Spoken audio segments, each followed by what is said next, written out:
अस्सलाम वालेकुम। उम्मीद करती हूँ कि आप लोग सब खैरियत से होंगे। मेरा नाम डॉक्टर मोमना है।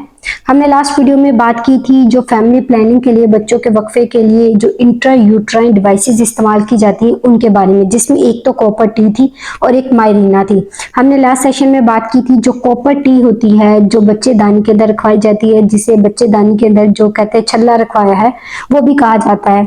तो कॉपर टी किन लोगों में इस्तेमाल की जाती है, इसकी इंडिकेशन क्या है और इसके कॉन्ट्रा इंडिकेशन क्या है, ये सारी बातें हमने की थी अपनी लास्ट वीडियो में। आज के इस वीडियो में मैं आपको ये बताऊंगी कि कॉपर टी को इस्तेमाल करने का तरीका क्या है और इसके बाद आपको कौन सी एहतियात करना जरूरी होती है। अक्सर पेशेंट आके सवाल करते हैं कि डॉक्टर साहब वो कौन सा ऐसा टाइम होता है, कौन सा ऐसा वक्त होता है कि हमें पता लग जाता है कि हमें इस टाइम पे अपने डॉक्टर के पास जाके कॉपर टी को रखवा लेना चाहिए। तो इसका जवाब ये है कि जब भी कोई फीमेल मेंटली तौर पर रेडी हो कि अब वो फैमिली प्लानिंग के लिए या बच्चों में वक्फा करना चाहती है, तो इसके लिए वो इंट्रा यूट्राइन डिवाइस यानी कॉपर टी का इस्तेमाल करना चाह रही होती है, तो उस टाइम पे उस फीमेल को हम ये गाइड करते हैं कि जब आपके पीरियड्स हो और आपका जब पीरियड का साइकिल एंड होता है तो उसके फौरन बाद आप अपने डॉक्टर के पास जाके कोई भी हेल्थ प्रोफेशन रिलेटेड जो भी सेंटर हो वहां पे जाके आप इस डिवाइस को रखवा सकती हैं। आमतौर पे डॉक्टर इस डिवाइस को इंसर्ट करने से पहले पेशेंट को 1 घंटा पहले एक पेन किलर एडवाइस करती है ताकि ड्यूरिंग प्रोसीजर पेशेंट को पेन ना हो। ये एक आउटडोर प्रोसीजर होता है जो कोई भी हेल्थ केयर क्लिनिक में किया जा सकता है। अगर उनके पास स्टेरिलाइज इंस्ट्रूमेंट्स मौजूद हो तो इसको करना आसान होता है।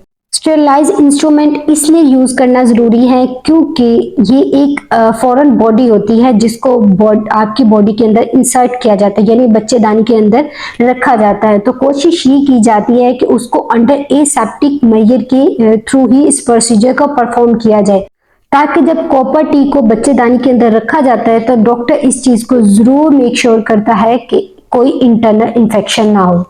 यहाँ पे मैं आपको ये बात दोबारा बता देती हूँ कि जैसे आपके पीरियड्स एंड हो तो उसके फौरन बाद आप अपने किसी भी हेल्थ क्लिनिक में जाकर जिसके पास स्टेरिलाइज इंस्ट्रूमेंट मौजूद हो तो आप इस कॉपर टी को बच्चेदानी के अंदर रखवा सकते हैं। ये एक बहुत ही सिंपल सा प्रोसीजर होता है जिसमें 5 या 10 मिनट के अंदर इजीली इस प्रोसीजर को परफॉर्म कर लिया जाता है।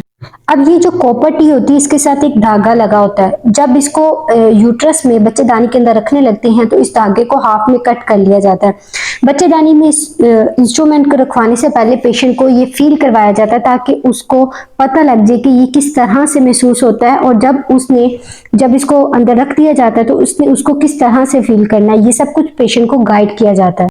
पेशेंट को ये चीज गाइड की जाती है। जब आपको नेक्स्ट टाइम पीरियड्स आएंगे तो हो सकता है कि आपका जो पीरियड का फ्लो है वो कुछ ज्यादा हो, या फिर आपको हैवी मेंस्ट्रुअल ब्लीडिंग हो, या फिर उसके साथ आपको पेट के निचले हिस्से में दर्द हो सकती है।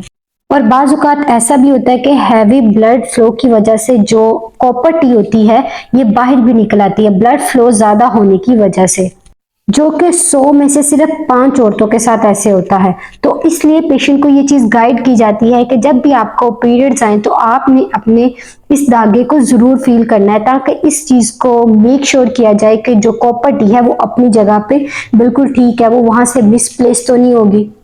ये सारी चीजें पेशेंट को गाइड की जाती है कॉपर टी रखवाते वक्त, और पेशेंट को ये भी बताया जाता है कि अगर ऐसा कोई इवेंट नहीं होता तो आपने हर साल 1 साल के बाद अपने डॉक्टर के पास आके जरूर विजिट करना है ताकि आपका डॉक्टर ये चीज मेक श्योर कर सके कि कॉपर टी अपनी सही जगह पे है कि नहीं, वो वहां से परफोरेट करके पेट में तो नहीं चलेगी। इन सब चीजों को मेक श्योर कर लेते हैं आपके डॉक्टर। इसलिए हर 1 साल के बाद अपने डॉक्टर के पास फॉलो अप के लिए जाना बहुत ज़्यादा ज़रूरी होता है।